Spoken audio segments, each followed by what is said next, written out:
Hello everyone. आज मैं अपनी वीडियो में आपके साथ अपने नॉर्मल डिलीवरी की स्टोरी शेयर करूंगी और आपको कुछ टिप्स दूंगी जिससे कि आप भी जो है नॉर्मल डिलीवरी के लिए जा सकते हैं। Okay, now let's start the video. Trust me guys, मैं अपने बारे में बताऊं तो आई एम सो हैप्पी कि मेरी नॉर्मल डिलीवरी हुई थी। और बिकॉज नॉर्मल डिलीवरी का सबसे पहला फ़ायदा क्या है कि आप अपने बच्चे को इमीडिएटली आफ्टर डिलीवरी फीड करा सकते हो। जैसे कि सी सेक्शन में एक दिन तक आप फीड नहीं करा सकते हैं, तो बच्चे को जो है वो फॉर्मूला मिल्क ही देना पड़ता है। तो कई बार ऐसा होता है कि बच्चा जो है वो मदर का मिल्क लेना ही नहीं चाहता है। बट नॉर्मल डिलीवरी में क्या है कि आपकी जैसे डिलीवरी हुई आप तुरंत जो है अपने बच्चे को फीड करा सकते हैं। ओके, दूसरी चीज़ जो है नॉर्मल डिलीवरी का एक ये फ़ायदा भी है कि आप तुरंत होश में आ जाते हैं, आप पूरे कॉन्शियस होते हैं। डिलीवरी के बाद ऐसे आपको कोई पेन नहीं होता। स्टिचेस में पेन होता है, बहुत थोड़ा पेन होता है, बहुत बेरेबल होता है। आपको कोई इंजेक्शंस नहीं दिए जाते, आपको ग्लूकोज नहीं चढ़ाया जाता। आप नॉर्मल अपना खाना पीना कर सकते हैं, कोई रिस्ट्रिक्शंस नहीं होती। आप कुछ भी खा सकते हैं, कुछ भी पी सकते हैं। ओके, आप उठ बैठ सकते हैं, वॉशरूम जा सकते हैं, बहुत ज़्यादा कुछ प्रॉब्लम नहीं आती है। थोड़ा जो नीचे स्टिचेस लगते हैं उसमें थोड़ा पेन होता है, बट वो भी लाइक आपको 10-15 डेज़ आप रेगुलर कुछ डॉक्टर आपको बताएंगे कि आप हॉट बाथ में टब में बैठिए, वो ठीक हो जाए, वो जो है स्टिचेस हील हो जाते हैं और आप नॉर्मल फील करने लगते हैं। मीन्स मैं आपको बताऊं with in 1 month, like with in 40 days जो हम लोग जापा बोलते हैं, वो 40 दिन के बाद मुझे जो है एकदम नॉर्मल फील होने लगा। नॉर्मल मीन्स सी हार्मोनल चेंजेस तो ऑब्वियसली प्रेगनेंसी के दौरान बॉडी में होते हैं, बट ऐसे मुझे बॉडी में कोई बहुत ज़्यादा वीकनेस या कोई पेन कहीं पे भी नहीं फील हो रहा था।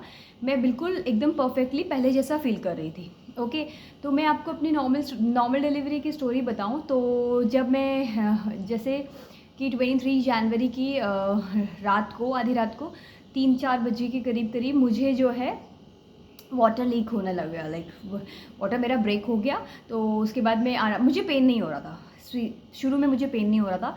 वाटर ब्रेक हुआ, फिर मैं आराम से रेडी होके अपना बैग लेके हॉस्पिटल पहुँचे। ओके, मेरी डिलीवरी बैंगलोर में हुई है। तो मैं 6 बजे तक, 6-6:30 बजे तक हॉस्पिटल पहुँच गई थी। मैं, मेरे हस्बैंड और मेरी मम्मी थी। हम लोग हॉस्पिटल पहुँचे। हॉस्पिटल में जाके डॉक्टर ने सबसे पहले आपको चेक करते हैं कि जो आपका सर्विक्स है वो कितना ओपन हुआ है। तो जब उन्होंने मेरा चेक किया तो मेरा 1.5 सेंटीमीटर ओपन हुआ था। एंड फिर मैंने ब्रेकफास्ट वगैरह किया और बस उन्होंने ब्रेकफास्ट वगैरह करके फिर मेरे को लेबर रूम में लेके चले गए। ओके, 9-9:30 बजे तक मुझे बहुत हल्का हल्का पेन शुरू हो चुका था। जो लेबर पेन होता है वो हल्का हल्का शुरू हो चुका था। तो फिर डॉक्टर ने मुझे क्या किया, इंड्यूस किया। इंड्यूस करते जैसे उसने मुझे इंड्यूस किया तो मेरा कॉन्ट्रैक्शन बढ़ने लगे और 10-10:30 बजे के बाद जो है मुझे बहुत सीवियर पेन स्टार्ट हो गया। 10-11 बजे के करीब करीब लाइक बहुत ज़्यादा सीवियर पेन हो गया। मतलब 12 बजे तक तो मैंने एक बार गिव अप भी कर दिया था कि मैंने बोला अब मुझसे नहीं हो पाएगा, मुझे सी सेक्शन के लिए जाना है। फिर डॉक्टर आए थे दोबारा चेकअप के लिए, तो उन्होंने देखा कि उन्होंने बोला कि आपका 4.5-5 सेंटीमीटर खुल चुका है, ज़्यादा देर की बात नहीं है। तो मेरी मदर को अंदर भेजा, वैसे अलाउड नहीं करते लेकिन मैंने बोल रही थी कि मुझे जाना है, तो फिर मदर को भेजा। तो मेरी मदर अंदर आई तो उन्होंने मुझे हिम्मत दी कि थोड़ी देर की बात है, थोड़ी देर की बात है, पेन बेयर कर लो। और मतलब समहाउ मैंने वो पेन बेयर किया। 1 बजे, 2 बजे एंड 3 बजे, 3-3:15 बजे, जैसे 3:10 हुए डॉक्टर फिर से चेक करने आया तो डॉक्टर ने बोला कि 8 सेंटीमीटर हो गया है। अब जो है अब इसको डिलीवरी के लिए लेके जाता है। तो डिलीवरी के लिए दूसरे रूम में एक लेबर रूम होता है और एक अंदर डिलीवरी रूम होता है। सो डिलीवरी रूम में लेके गए और मतलब 3:20 पे मेरा बेटा हो गया। मतलब मैं आपको बताऊँ, जनरली लोग बोलते हैं कि जब आप को पुश करने के लिए बोलते हैं तब आपको पेन होता है, बट मुझे पहले ही इतना पेन हो चुका था कि जब डॉक्टर ने मुझे बोला कि आप पुश करो, मैंने एक बार में इतनी ज़ोर से पुश किया और मैंने एक ही बार में पुश किया और मेरा बच्चा बाहर आ गया। और मेरे बेटे का वेट बहुत ज़्यादा, मतलब ऐसा नहीं था कि बहुत कम था, मेरे बेटे का वेट बहुत ज़्यादा था, इट्स 3.5 kg था। तो जनरली 3.5 kg में तो लोग नॉर्मल डिलीवरी प्रेफर भी नहीं करते हैं, बट मेरे मन में ठाना हुआ था कि मुझे नॉर्मल डिलीवरी ही करनी है। तो मैंने जो है पुश किया और 3.5 kg का मेरा बेटा पैदा हो गया। एंड मतलब मैं पूरी कॉन्शियस थी, मतलब थोड़ी देर के लिए अनकॉन्शियस हुई ऑब्वियसली। थोड़ा जब स्टिचेस लगते हैं, थोड़ा जब पुश होने के बाद थोड़ा सा वीकनेस आपको फील होती है, बट ठीक है, वो विद इन 10 to 15 मिनट्स मुझे होश आ गया और मतलब मुझे बिल्कुल नॉर्मल सा फील होने लगा। फिर मेरे को डिलीवरी रूम से बाहर लेके आए और मेरे बेटे को मेरे हाथ में दिया और मुझे बोला कि आप जाइए और अपने बच्चे को फ़ीड कराइए। और मैंने अपने बच्चे को इमीडिएटली आप विदिन 10 मिनट्स फ़ीड कराना शुरू कर दिया। तो नॉर्मल डिलीवरी के लिए देख मैं आपको अपनी बात बताऊं, थ्रू आउट द मंथ्स जो है लाइक 9 मंथ्स मैंने रेगुलरली वॉक किया है। लाइक मैं आपको बताऊं, जिस दिन मेरी डिलीवरी भी थी उस दिन भी रात को 23 तारीख की शाम को मैं 4 किलोमीटर कम से कम वॉक करके आई। ओके मैं बहुत ज़्यादा एक्टिव थी, मैं काम करती थी, आई वॉज़ वर्किंग। मैंने लाइक एक हफ्ते पहले ही छुट्टी ली थी, उससे पहले मैं जाती थी, रेगुलर ट्रैवल करती थी, वॉक करती थी। और मैंने मतलब मुझे कुछ ऐसे बहुत ज़्यादा क्रेविंग भी नहीं हुई थी। मतलब मैं आपको अपनी बात बताऊं, जैसे प्रेगनेंसी में लोगों को बहुत, किसी को मीठा किसी को खट्टा, मुझे बिल्कुल भी क्रेविंग नहीं हुई थी। मैंने बिल्कुल एकदम बैलेंस डाइट खाई थी और मैंने जो है एक्सरसाइज जो है वो नॉर्मल की थी। बस मेरे साथ एक प्रॉब्लम हो गया था कि मुझे प्रेगनेंसी में गॉल स्टोन हो गए थे, तो जिसकी वजह से मुझे बहुत ज़्यादा एसिडिटी की प्रॉब्लम होती थी। एसिडिटी की वजह से मैं आयरन और कैल्शियम के टैबलेट्स नहीं खा पाई थी। तो मैंने अपना हीमोग्लोबिन को मेंटेन करने के लिए मैं रोज़ बीटरूट और अनार का जूस पीती थी। आई नो बहुत इजी नहीं होता रोज़ अनार और बीटरूट का जूस पीना, बट उस टाइम आपके पास कुछ ऑप्शन नहीं है ना, आप मेडिसिन आप खा नहीं सकते। हीमोग्लोबिन अगर आपका बहुत लो हो गया तो उससे बच्चे पर भी इफेक्ट पड़ेगा और आपकी बॉडी पर भी इफेक्ट पड़ेगा। ओके तो इसीलिए जो है मैं आपको बोलूँगी कि आप एक बैलेंस डाइट खाइए। और हो सकता है आपको क्रेविंग होती हो, सबका अलग अलग रहती है प्रेगनेंसी, लेकिन जो आपको क्रेविंग भी है तो आप ट्राई कीजिए कि वो क्रेविंग को आप जो है अच्छी चीज़ों से रिप्लेस कर सकें। मैंने बहुत ज़्यादा फ्रूट्स खाए थे, मैं फ्रूट्स बहुत खाती हूँ, मुझे फ्रूट्स बहुत अच्छे लगते थे, तभी प्रेगनेंसी में भी बहुत अच्छे लगते थे, मतलब मुझे नॉर्मली भी फ्रूट्स बहुत अच्छे लगते। और एक और चीज़ है, मैं बिल्कुल स्वीट नहीं खाती, मतलब मुझे स्वीट्स जो है वो प्रेगनेंसी में भी बिल्कुल पसंद नहीं था। मैं मीठा जो है वो बहुत रेयरली खाती थी और मैं चाय कॉफ़ी कुछ नहीं पीती थी।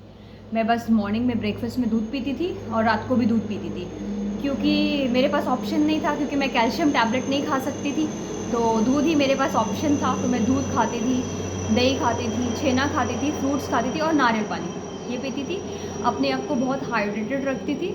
और मैं फ्लोर एक्सरसाइजेस भी करती थी, जो डॉक्टर ने प्रिस्क्राइब की थी। ऐसा नहीं है कि बहुत इंटेंस करती थी, नॉर्मल एक्सरसाइजेस करती थी। और मैंने बहुत ज़्यादा वेट भी गेन नहीं किया। अगर आपको नॉर्मली एक वेट भी मेंटेन करना बहुत ज़रूरी है।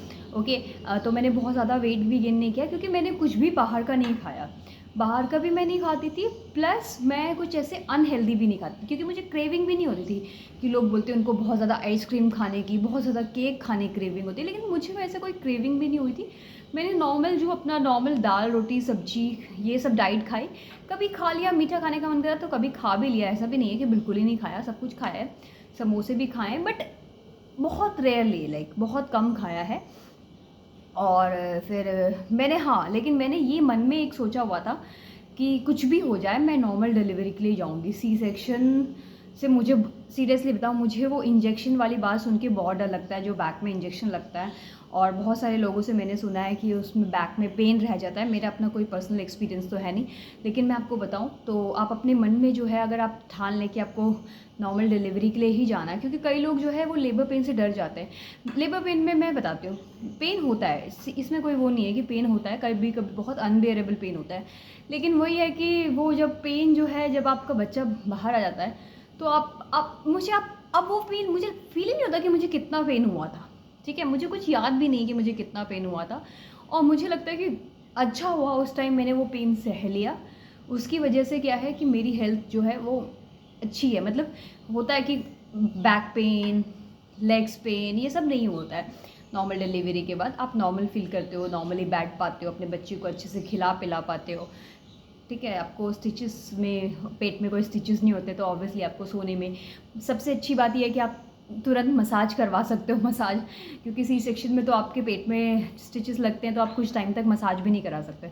इसमें एटलीस्ट आप मसाज तो करा सकते हो। मैंने बहुत मसाज कराई अपनी 2 महीने तक अच्छे से, और मुझे बहुत रिलैक्स फील होता था। तो मुझे लगता है कि ये तो बहुत अच्छी बात है एक तरह से। तो अगर आप भी नॉर्मल डिलीवरी के लिए जाना चाहते हैं तो प्लीज़ आप अपने मन में शुरू से ठान लीजिए कि मुझे नॉर्मल डिलीवरी ही करनी है, और अपने हेल्थ का भी ध्यान रखना है और बच्चे का भी ध्यान रखना है। और आई होप, मैं प्रे करूँगी कि आप सबकी हेल्दी प्रेगनेंसी रहे। नाउ अब मैं अपनी वीडियो को यहीं ख़त्म करती हूँ। Thank you, bye bye, have a good day.